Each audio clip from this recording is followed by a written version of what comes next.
Welcome to this week's episode of Eco Talk Rewired news section. So we've got some hot news from the industry. So take a listen and learn more.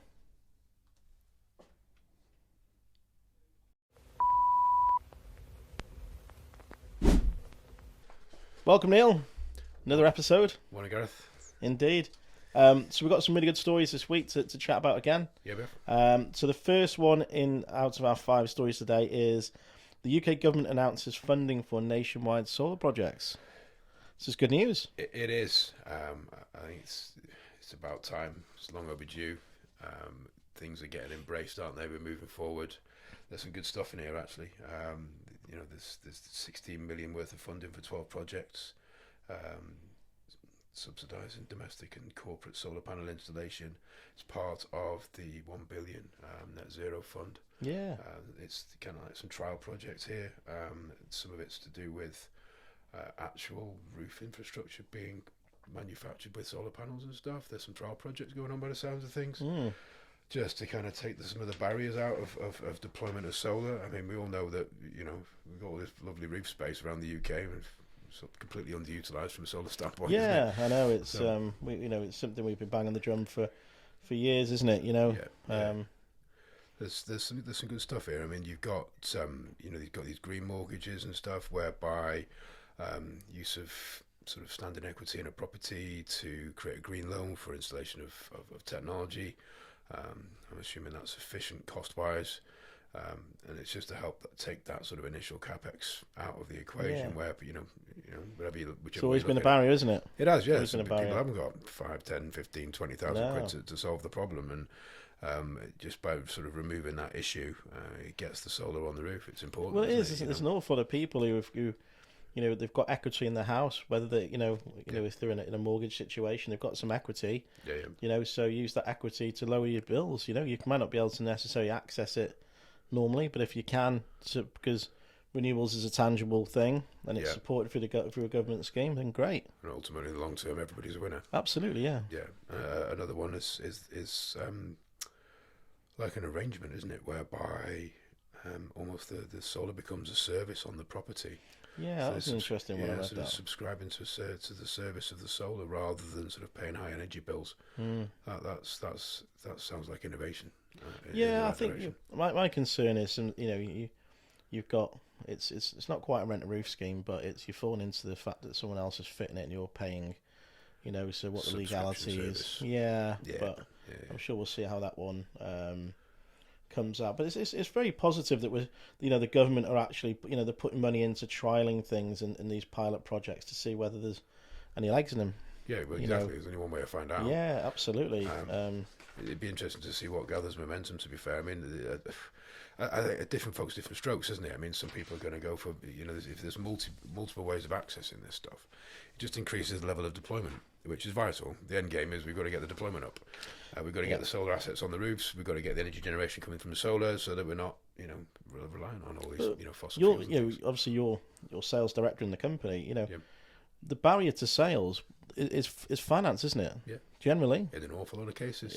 Love it, want to do it. Yeah, I mean, can't quite reach the money. But a lot of this goes back to what the Green Deal. Remember the old Green Deal loans? Yeah.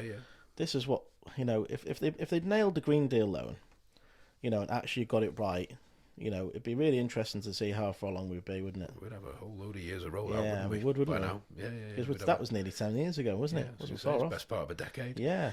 A decade of a highly effective plan to deploy. You can do a lot of damage in 10 years. The problem hasn't changed. The problem's always been how do we increase deployment? Yeah. And the barrier was funding.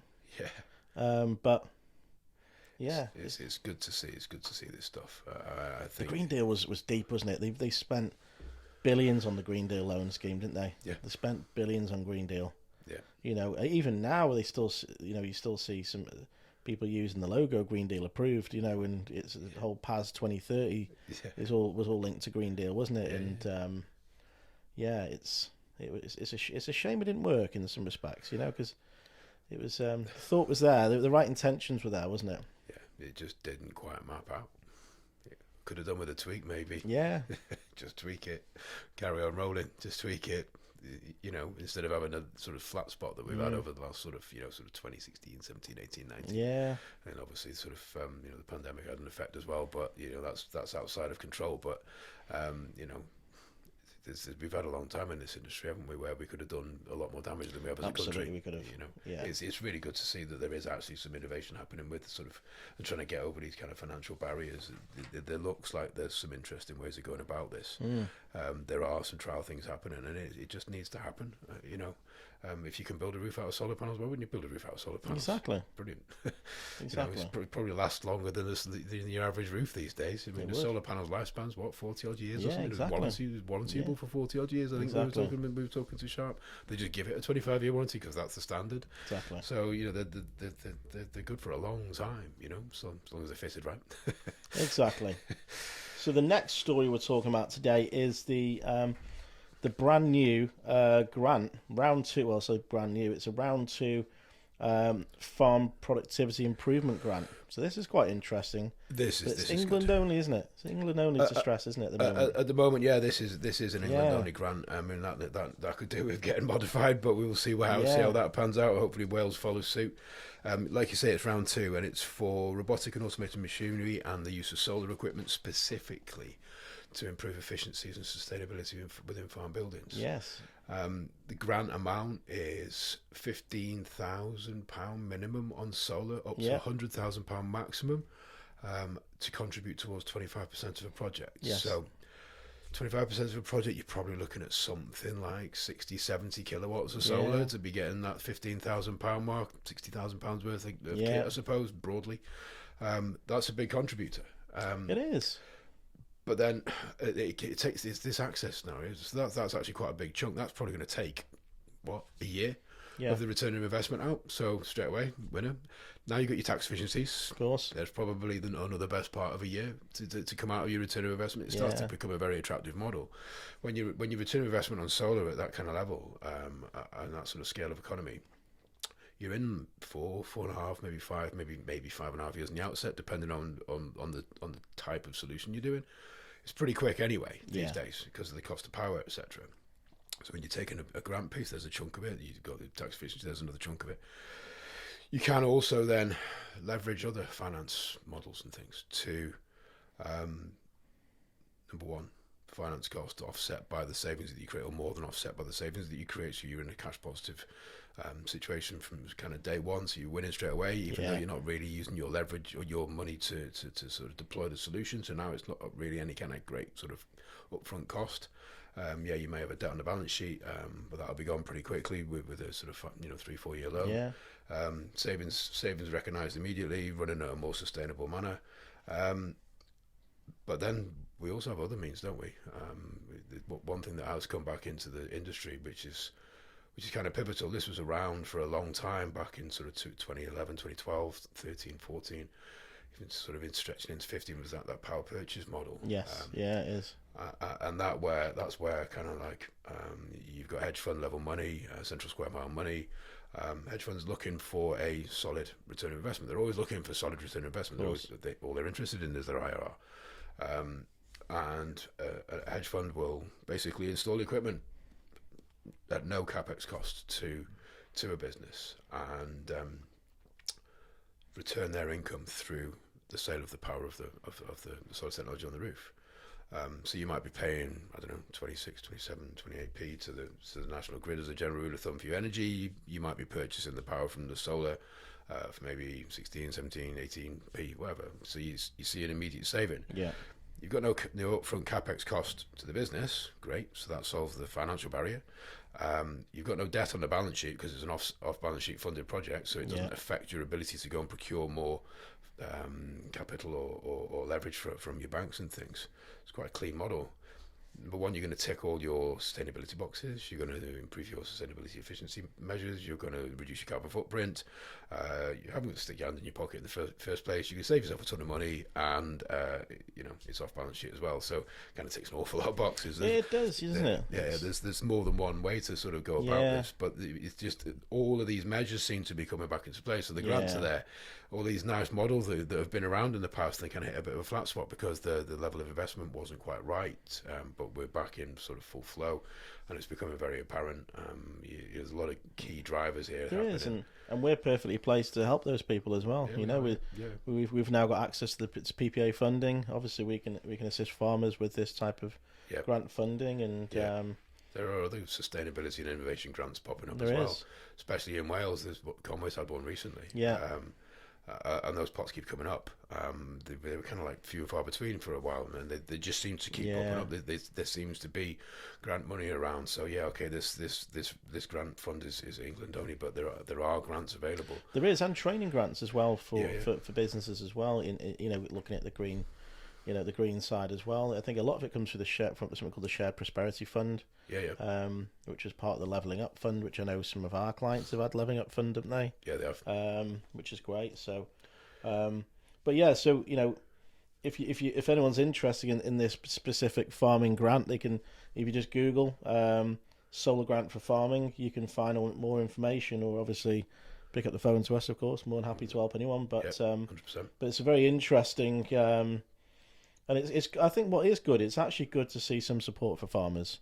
Because I think farmers have had a bit of a bad time, over the last few years. They've been getting bashed, and so I think it's good to see farmers getting some support, because they do put food on our tables, don't they? In the end, and we're all a bit stuck without them.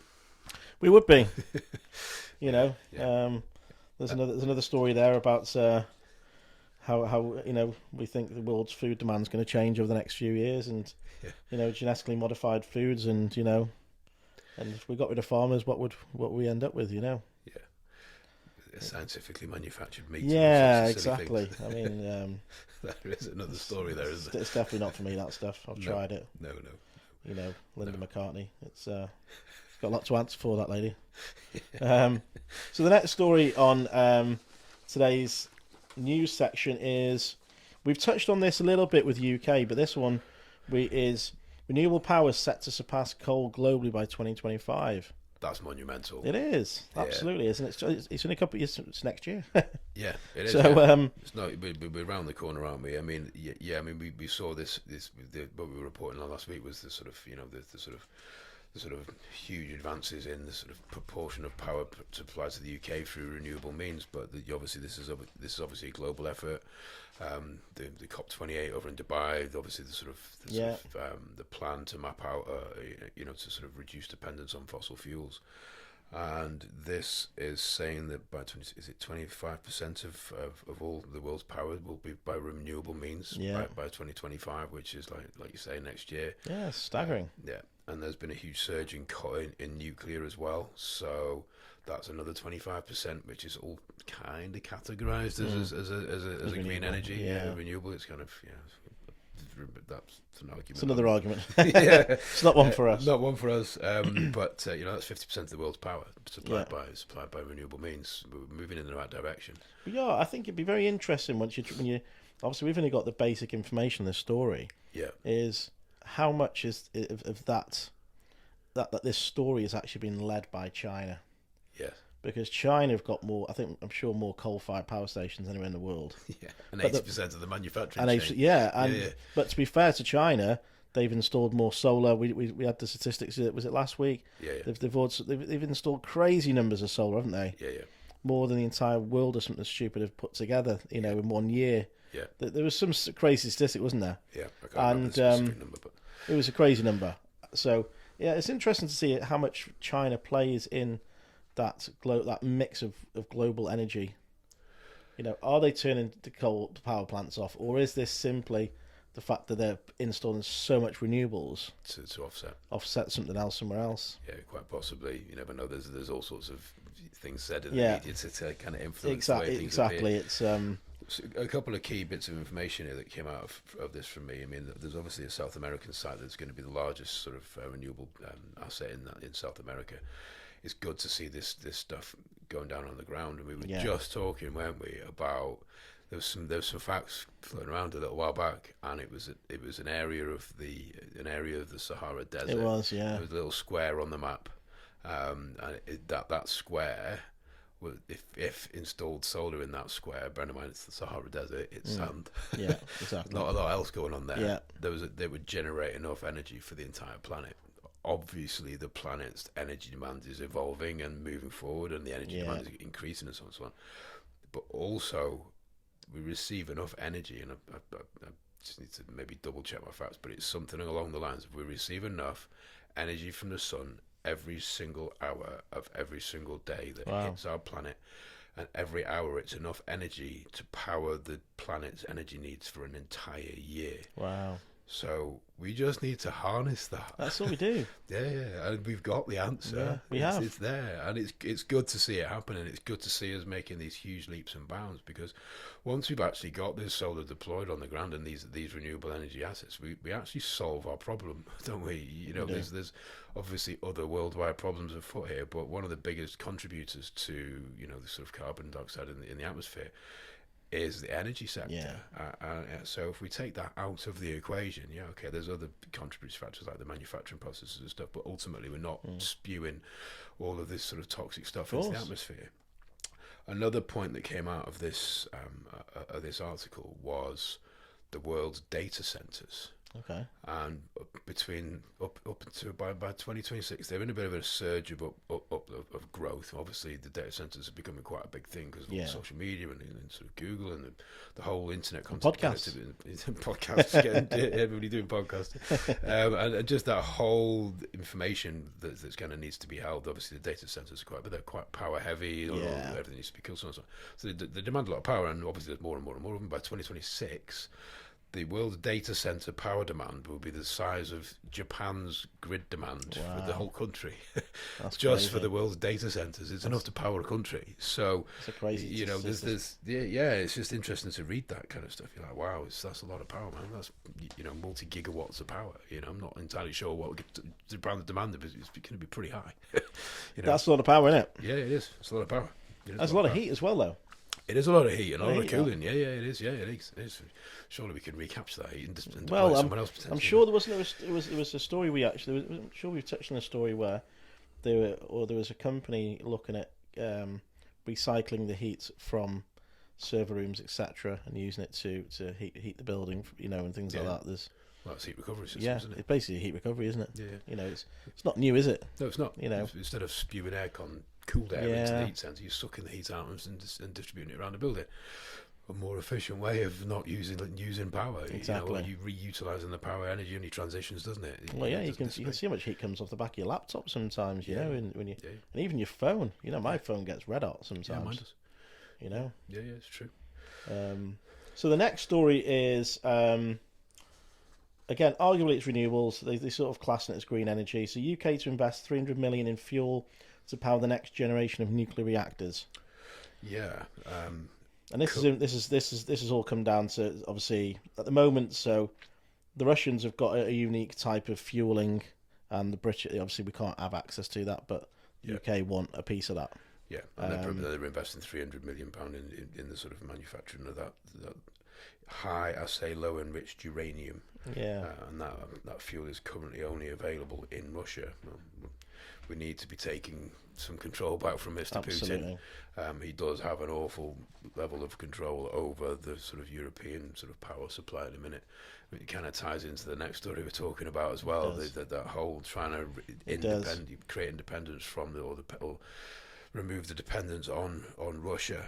He seems to be able to pull strings at the minute and do what he wants as far as everybody's energy supply is concerned. That's too much power for one man. It is, and I exchanged some comments around nuclear on a LinkedIn post today. Yeah. And a couple of days ago, and it was someone who was very heavily involved in the nuclear sector, and I just made a comment, said, is nuclear even a viable option nowadays?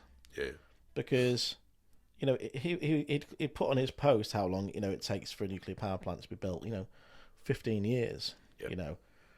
And you're talking costs of 20 to 30 billion.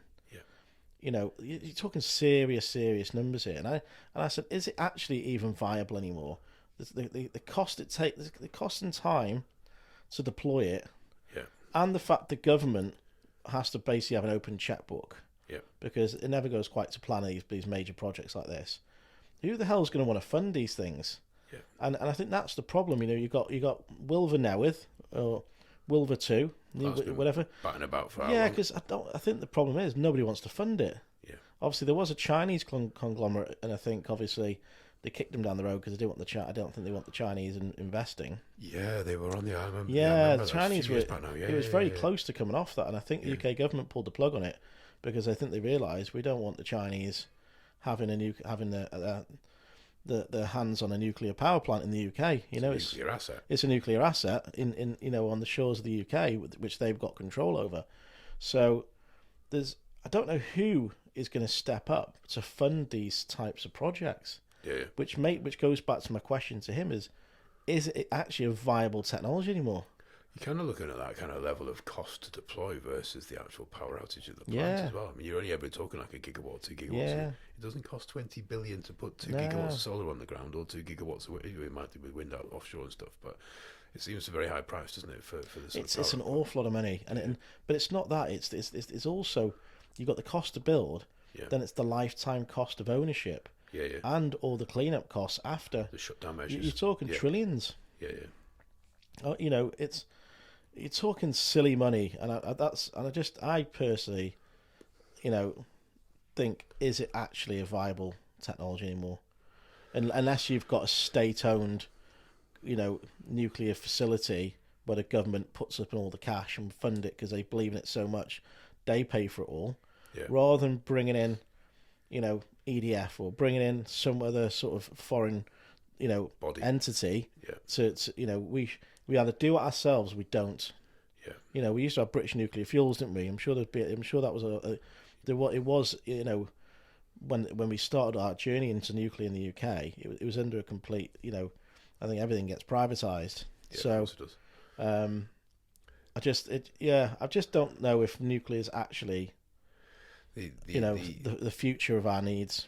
The interesting one here is obviously this is nuclear fusion, nuclear fission, and then nuclear fusion. Hasn't that hit a point where the energy in is less than the energy output? So it's actually stepped over the brow of feasibility. Obviously, we're quite a long way off from controlling effectively a star in a reactor, but I mean that's got to be there's got to be a future there. I think we might be a little while off. Well, but it's a step forward.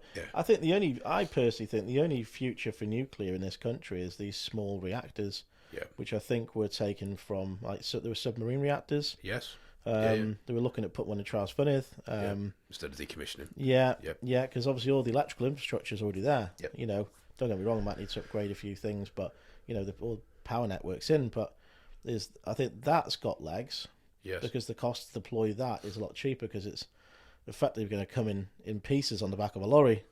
Turn up and build it. We're not spending billions and billions on infrastructure because so I think that has legs.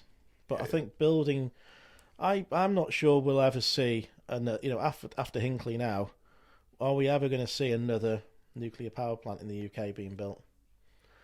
With the advances in renewables and other technologies, you could probably solve the problem with the vast majority of the problem with renewables by the time you've built the plants. This is the thing, isn't it? If you really deploy, this is it. With the hydro and wind and solar mix, and you can get rid of an awful and battery storage online to sort of capture overproduction and stuff like that and give stability to the grid. The answer is actually there, isn't it? I mean, there's obviously a lot of deployment to meet the energy demand, but we could do it. I think there's going to be major developments over the next few years in battery technology. To help prop the grid up and find that balance, because we know solar's not the answer, the ultimate answer, because it's it doesn't work at night, of course, but it's that mix of renewable powers with batteries to help balance and power the grids at certain points of the time. That's the ultimate goal, isn't it? It is, yeah. So we always talk, don't we? It's the mix, isn't it? It's the energy mix that solves the problem, and the balancing. It's the answer's in our hands. Yeah, it is. And I'm just like you say. I'm not personally hugely invested in this whole nuclear business. I remember when Boris talked about, we're going to build 10 nuclear power plants. Well, we're not going to see them until 2035, Boris, or 2040 or something. there's a whole lot What of do we do problems. between then? Yeah, Between now and then, you know. yeah. There's a whole lot of stuff's going to happen in between then, and the demand profile is increasing. There's quicker ways of deploying solutions. You know, solar and batteries are a very, very quick way of getting additional power on the grid and sort of managing it. It just needs it needs some of the barriers taken out of the place to make I'm not a fan of nuclear, and obviously, in previous podcasts, I've talked about my experience of working for a short period of time at Wilver, and so like it was something out of the spring, the Simpsons. it was. If you've not watched that episode, make sure you go back to watch that episode. Maybe we'll put a link in it because it was quite an interest. I think it's an interesting insight into what a nuclear power plant's actually like. But scary. Yeah, it is. So the last story for this week is, and it links back into the nuclear story, is German energy regulator plans to cut red tape to aid energy transition. And I clocked this story this week because it links back into the Russia. Yep. Obviously, Russia and Germany had a major link with their gas pipelines. Yep. And, there's a very interesting video of Donald Trump talking about, how stupid it was for Germany to be so reliant on Russia, and he told them not to, and obviously and he was bang on, but that's another story. But so Germany have now made steps to actually, I think they've now brought 80% of their power away from, so they're on track to pull away all their sort of liabilities and relying on Russia for power. Yeah. Which is a big step for Germany. Huge. One thing about Germany I've always noticed, I mean, ever since the sort of inception of the solar market, Germany were leading the way. Yes, they were. You'd fly into Germany and you could see far more deployment of solar assets on rooftops in Germany as you're flying in. It was inspiring because we were just in the kind of birth of our industry here.